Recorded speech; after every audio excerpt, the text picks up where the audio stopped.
Bonjour chers amis, nous allons faire un petit cours aujourd'hui sur un verset que David Améler a dit dans le livre des psaumes, au chapitre 119, où il rappelle les 22 lettres de l'alphabet. Ça s'appelle Tumaniapé, les huit visages. Ça explique des choses très profondes d'après la Kabbalah, comment les lettres ont un visage, un intérieur. Mais le roi David a dit comme ça: Me oivai techakmeni. Aide-moi, enseigne-moi de mes ennemis. Instruis-moi par mes ennemis. Alors, on va poser une question historique et on va se demander, on va se dire que le peuple juif n'a pas connu d'ennemis plus acharnés que les Allemands. C'est pendant la Deuxième Guerre mondiale. C'est certainement l'acte collectif et durable qui a été le plus tragique dans l'histoire du peuple juif. Alors, comment on peut appliquer la parole du roi David dans ce cas-là et dire de ceux qui m'en veulent, de ceux qui sont mes ennemis, ils m'en veulent, ils veulent que je n'existe plus. Terakmeni, assagis-moi, donne-moi de la sagesse. Qu'est-ce qu'on peut apprendre de bon? Qu'est-ce qu'on peut tirer de valable dans une situation pareille? Alors, la réponse, c'est que,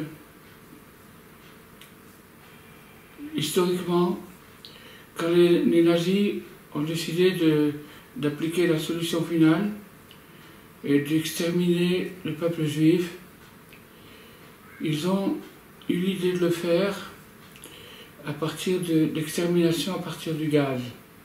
Le gaz de cyclone, qui devait être un gaz mortel, qui était arrangé dans ce qu'on appelle des chambres à gaz, mais qui en fait étaient déguisées en douche, et les gens entraient, ils étaient asphyxiés par ce cyclone, et comme ça il y a des millions qui ont été exterminés par ce moyen-là.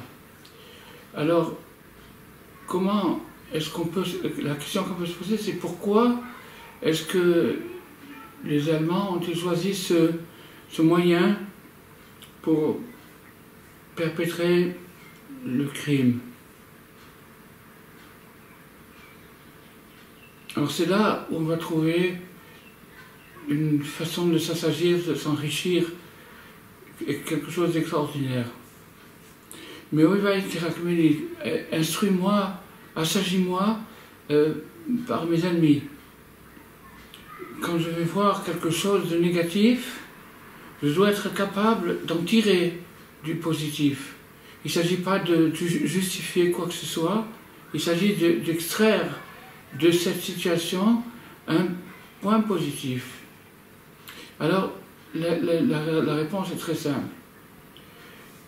Quand on désire, si quelqu'un désire, un peuple désire exterminer un autre peuple, c'est-à-dire appliquer une solution catégorique contre un autre peuple, le moyen le plus radical, c'est le gaz. Alors maintenant, c'est maintenant qu'on va renverser le sujet. Si jamais quelqu'un a l'idée de faire revivre un peuple, de remonter des gens, eh bien, il va falloir qu'il fasse l'antithèse du gaz. C'est-à-dire, il y a un principe dans la Kabbalah, dans la Torah, Zé le Wazé Asa Elohim. Dieu a tout créé, ceci face à ceci. Il y a toujours une contrepartie positive par rapport au négatif. Donc si le but a été, à une période de l'histoire, d'exterminer des gens par millions, eh bien, c'est un peu fort ce que je vais dire maintenant. Aujourd'hui, nous avons la possibilité de faire le contraire, de faire revivre des millions de gens. Comment? Avec de l'air pur. Comme le gaz est un air vicié, un poison, de la même façon, qui tue, et rapidement, de la même façon, il existe un air qui est positif et qui fait revivre les gens. Alors ça, c'est ce qu'on peut apprendre, de cet épisode, c'est-à-dire que les Allemands ont cherché, avec une imagination satanique, le moyen le plus radical et le plus rapide pour exécuter leur projet. Maintenant, si quelqu'un voudrait se mettre à la résurrection, à remonter les gens, à remonter le peuple, à remonter le moral des gens, eh bien, la solution, c'est avec de l'air. Alors, je vais expliquer ça, maintenant je vais l'expliquer. Il y a 4 sortes de respiration. Il y a la respiration physique, la respiration émotionnelle, la respiration intellectuelle et la respiration spirituelle. Je vais expliquer rapidement, brièvement et clairement qu'est-ce que ça veut dire. Au même moment que les niveaux de notre individu respirent, le même phénomène se produit dans un autre degré. Par exemple, quand je respire physiquement, j'inspire de l'air, et donc c'est ça qui me fait vivre. L'air, c'est la vie. Donc quand j'inspire de l'air, c'est ça qui me fait vivre physiquement. Si ras de shalom, je viens à manquer d'air, eh bien c'est fini, c'est l'asphyxie. Émotionnellement, il existe aussi une respiration émotionnelle. Imaginez quand vous rentrez par exemple dans une atmosphère de gens qui sont contents, qui font une petite fête ou une soirée, etc. Votre cœur capte les vibrations émotionnelles, on dit l'air, l'atmosphère de la soirée, alors que ce n'est pas une atmosphère qu'on peut mesurer physiquement, mais il existe, c'est clair. Quand on rentre dans un endroit qui est festif, avec des gens qui sont joyeux, ça nous contamine aussi, on devient joyeux. Au contraire, si on rentre dans un endroit angoissé, ou dans un endroit où il y a de la tension, où il y a de la colère, ben tout de suite on est affecté par cette chose-là. Donc ça c'est la respiration émotionnelle qui peut se multiplier par ça. Alors, imaginez-vous, on a parlé de l'extermination par les gaz. Imaginez-vous que les nazis ont pensé à ça aussi. Au même moment qu'ils ont fait l'extermination par les gaz, ou plutôt 6 ans avant, ils ont commencé à faire de la propagande antisémite, de propager par la radio, par les journaux, par les médias, tout ce qui pourrait être une diffamation sur le peuple juif. Et donc, c'est une manière de propager, de donner aux gens une respiration, de leur faire respirer un air empoisonné. Les médias sont des choses qui peuvent communiquer, ou un air qui guérit, ou bien un air empoisonné. Et dans le cas des Allemands, c'était un air empoisonné fait par Goebbels et sa compagnie, qui consistait à dénigrer le peuple juif aux yeux des populations européennes. Mais ce n'est pas le seul dommage, parce que en même temps que les victimes, c'est-à-dire les bourreaux, les Allemands, ont été excités par cette propagande émotionnelle, au même moment, le peuple juif a été abaissé, humilié émotionnellement. Quand on se promène dans la rue, on voit des slogans qui sont imprimés, qui sont affichés un peu partout, on commence à se poser des questions sur soi-même. Alors c'était le double effet du cyclone émotionnel. Après ça, nous avons l'intellectuel. Alors, il y a des fois des choses qui échappent à l'émotionnel. Il y a des gens qui contrôlent leurs émotions, qui ne se laissent pas embobiner par de la propagande genre Goebbels, la propagande. Mais des gens qui réfléchissent, ils se posent des questions. Alors pour ça, il y a le cyclone intellectuel. Quel est le cyclone intellectuel? L'idéologie. L'idéologie nazie est basée sur le livre de Mein Kampf, et qui est le livre de base de cette opération, mais qui a connu d'autres volumes avant ça, et particulièrement par Martin Luther, qui a écrit un des premiers ouvrages antisémites en 1500, et d'autres successeurs. Et donc ça, c'est le patrimoine culturel et littéraire du mouvement nazi. C'était tous ces bouquins qui ont circulé par millions d'exemplaires. Et donc, le bouquin, qu'est-ce qu'il a, quelle supériorité négative est-ce qu'il a par rapport à la propagande émotionnelle? Ben parce qu'il donne une justification. Si quelqu'un se pose des questions, quelqu'un a une conscience, il se dit mais qu'est-ce qui se passe, qu'est-ce que c'est? Eh bien, le bouquin vient lui expliquer que rationnellement, logiquement, patriotique, etc., il faut faire cette chose-là. Donc le bouquin va donner une justification intellectuelle à cette opération. Puis maintenant, il y a la quatrième dimension, c'est le spirituel. Le spirituel, c'est-à-dire de propager la laïcité, l'athéisme, de le propager. Alors maintenant, je vais vous dire quelque chose d'extraordinaire parce que ça va tout éclairer ce qu'on est en train de dire. Il y a un ancien nazi qui a été interviewé par des journalistes et ils lui ont posé la question: vous qui êtes le peuple européen le plus développé à l'époque, vous qui êtes le pays des penseurs et des poètes, c'est comme ça que les Allemands se nommaient eux-mêmes, vous qui avez tellement de philosophes, tellement de penseurs, tellement d'hommes d'art, d'hommes de technique, d'hommes du sport, etc., etc., comment avez-vous pu vous faire embobiner par un fou, un dément? Il existe encore aujourd'hui des vidéos où on le voit prendre des crises où il n'est plus du tout en contrôle de lui-même. Donc il était dément, il était fou. Alors maintenant, comment est-ce qu'un peuple entier de je ne sais pas combien, 70 millions d'habitants, a pu se faire embobiner par un seul bonhomme fou?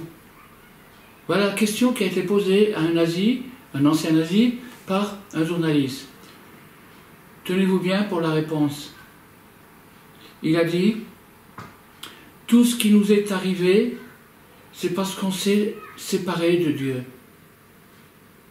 Donc le ferment de toute cette catastrophe qu'on pleure encore aujourd'hui, 70 ans après, c'est la séparation de Dieu, c'est-à-dire la laïcité, séparer l'État de la religion et vivre une vie laïque à fond. Et à partir de ce moment, quand on a éradié, même si l'idée de Dieu était déformée ou pas déformée, on ne va pas entrer là-dedans, mais au moins le fait de savoir qu'il y a un créateur qui m'a créé, le fait de savoir qu'il y a quelqu'un qui me surveille, etc., etc., cette idée-là, elle protège une nation des pires horreurs. D'ailleurs, en fait, les 3 plus grands assassins de toute l'histoire, qui ont tué plus de gens que depuis la création du monde, c'est Hitler, Staline et Mao Tse-tung, tous les 3 des laïcs, tous les 3 des athéistes. Donc, maintenant, on va renverser, comme j'ai dit tout à l'heure, qu'on peut tout renverser du mal vers le bien, et on va dire comment, à partir du cyclone, on peut apprendre une chose physique.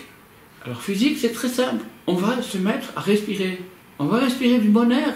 On va essayer de respirer. La respiration, c'est un don divin. Quand je respire, c'est Dieu qui m'insuffle de l'air en moi.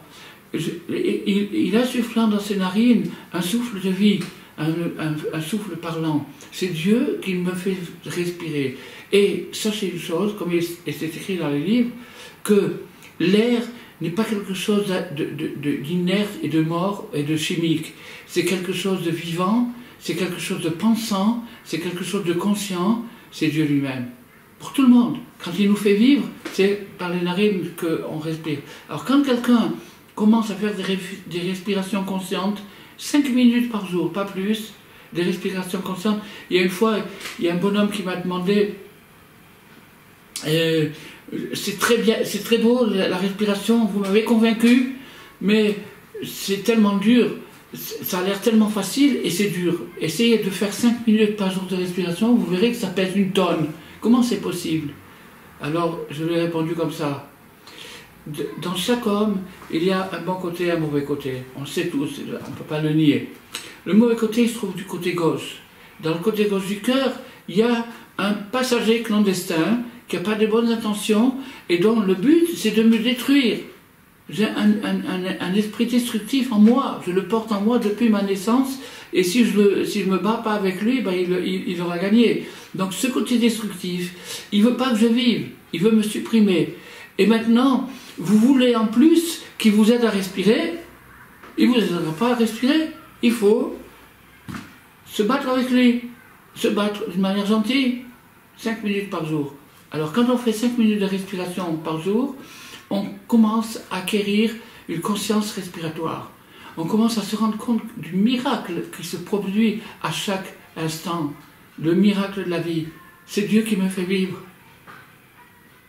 Alors, maintenant, au niveau le plus simple, je suis en train de parler vraiment au niveau le plus simple, quand quelqu'un prend sur soi de faire des bonnes respirations tous les jours, 5 minutes, après il peut aller jusqu'à 7 minutes, 10 minutes, un petit peu plus, mais restez dans cette chose-là, 5 minutes tous les jours, et vous allez voir que votre vie, elle va changer.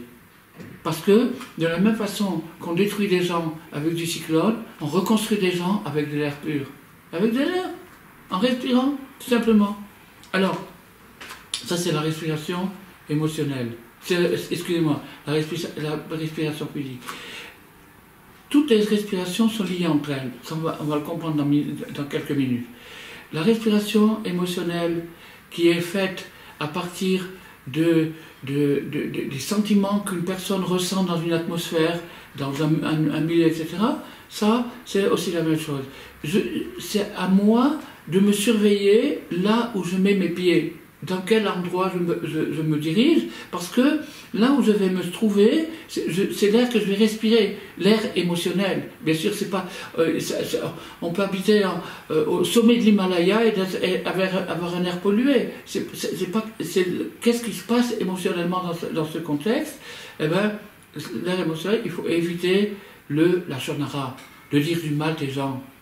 De dire du mal des gens, c'est comme ça que les nazis ont fait leur crime, avec le lâche en avant, en disant du mal. Donc, en évitant le mal, eh ben, on commence à se porter. Mais remarquez une chose, c'est que plus quelqu'un va faire des respirations physiques régulières et répétées, plus il va être sensible aux vibrations émotionnelles. Quand il va se trouver dans un endroit, il va sentir son pif, son sixième sens va lui dire attention, ici, il faut se méfier, etc. etc. Donc il ne va pas se fourvoyer dans des endroits malsains. Après, vous avez la respiration intellectuelle. Bon, ben, ça, c'est les médias, c'est la littérature, tout ce qui est proposé à la jeunesse et pas moins à tous les âges. Des bouquins et des bouquins et des bouquins et des bouquins. D'ailleurs, il y a des bouquins aussi sur la respiration. Alors, je vais vous dire quelque chose. Qu'est-ce qu'on fait avec les bouquins sur la respiration? Alors, il y a toutes sortes, il y a des bons, des moins bons, etc. Mais, excusez-moi l'expression, j'ai quand même pas mal cherché dans ce domaine, et je me suis rendu compte qu'il manque quelque chose. Alors, j'ai donné une parabole, une image, pour comprendre qu'est-ce qui manque. Imaginez maintenant qu'il y ait un Japonais, un monsieur qui habite au Japon, et qui soit fou de la culture européenne. Il a envie de voir des musées, il a envie de voir des monuments. Alors il met de l'argent de côté, il part à Paris, et dès qu'il arrive à Paris, sa première visite, c'est le Louvre. Il rentre dans le Louvre, il regarde les tableaux, et d'un seul coup, il voit Mona Lisa, la Joconde. Ah, quel tableau! Il devient passionné pour Mona Lisa. Alors, il rentre à l'hôtel, et il commence à écrire un petit carnet sur Mona Lisa, qu'est-ce qu'il pense de ce tableau, etc. Il retourne et il va. Pendant toute la durée de son séjour, il écrit des cahiers sur Mona Lisa, sur la Joconde. Et puis il rentre au Japon. Et puis il écrit, il analyse les médiums, les vernis, les cadres, les chevalets, toutes les choses qui ont pu, quel était le contexte historique de la Joconde, comment ça a été peint, dans quel milieu, quelle guerre il y avait, etc., jusqu'à ce qu'il se trouve avec un bouquin de 1000 pages sur Mona Lisa, c'est-à-dire sur la Joconde. Alors sa femme, elle lui dit, écoute, tu sais quoi, tu es très fort, je ne savais pas que tu étais aussi fort que ça, alors propose à l'académie, propose son bouquin à l'académie. Alors il a dit, ah ben c'est une bonne idée, je n'avais pas pensé. Et alors il a payé pour le faire taper à la machine, et pour le faire classer, etc. Et il a proposé son bouquin à l'académie. Quand il est arrivé à l'académie, ils ont examiné le bouquin, ils ont dit c'est pas pour nous, ça c'est beaucoup trop élevé pour nous, il faut l'envoyer en Italie, et eux ils vont te juger, ils vont voir si tu mérites un prix. Alors il a envoyé à Florence le gros bouquin sur Mona Lisa, et il a attendu, au bout de quelques mois, il reçoit une lettre, un colis noir, et dedans il y avait son bouquin, et il y avait une lettre d'avocat. Et l'avocat lui disait, vous avez osé parler de la Joconde et d'écrire 1000 pages d'un bouquin sans jamais mentionner Léonard de Vinci. Vous n'en parlez pas, vous ne nous donnez pas sa vie, sa naissance, etc. Alors nous voyons l'orgueil national de l'Italie insulté par ça et nous allons vous faire un procès. Voilà. Donc ça c'est une parabole, bien sûr c'est complètement inventé. Le sens de cette parabole c'est le suivant. C'est qu'on parle de la respiration, on parle des diététiques, on parle de ceci, on parle de cela, et on oublie de parler de l'auteur. Dieu, c'est lui qui nous donne à respirer, c'est lui qui nous donne à manger, c'est lui qui nous surveille, c'est lui qui... Il n'y a pas de système autonome, nerveux autonome, tout est surveillé par lui. Alors, maintenant, on va revenir à ça. Donc, quand on s'écarte des littératures qui sont de mauvaise foi, qui cache une littérature qui peut vous décrire un paysage magnifique, un coucher de soleil à Acapulco, comme tout ça, et sans parler qui c'est qui fait ça, qui c'est qui crée ça, qui c'est qui vit, qui c'est qui est dans ça. Alors ça c'est l'asphyxie intellectuelle. Le contraire de l'asphyxie intellectuelle, la Torah. La Torah, allez, on lit encore des morceaux, et petit à petit, on prend conscience de la présence de Dieu dans toutes les choses, dans le manger, dans l'air qu'on respire, etc., etc. Donc c'est merveilleux, il suffit d'utiliser la Torah. Maintenant, la respiration spirituelle, eh bien, c'est tout simplement la respiration physique poussée et développée. Si quelqu'un fait des respirations, il va arriver à une expérience mystique.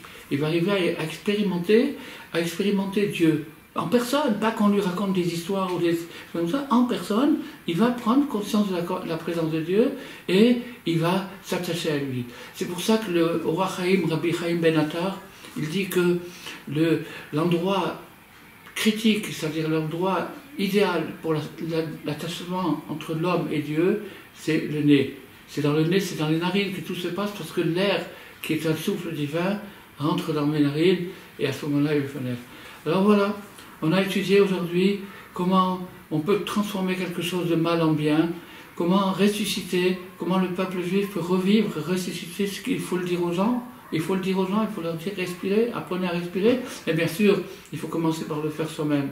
Donc, je vous souhaite à tous et à toutes un bon air de respirer, un air qui vous assagit, qui vous donne de la sagesse.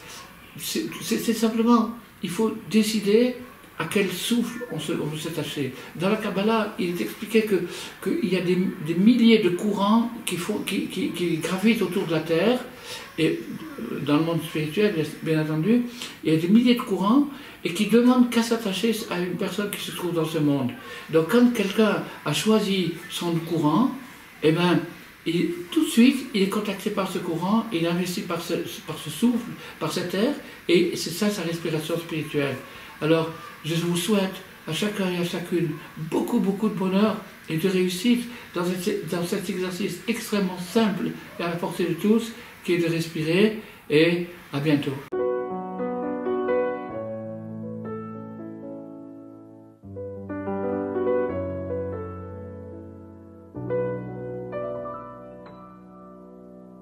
אין עולם הבא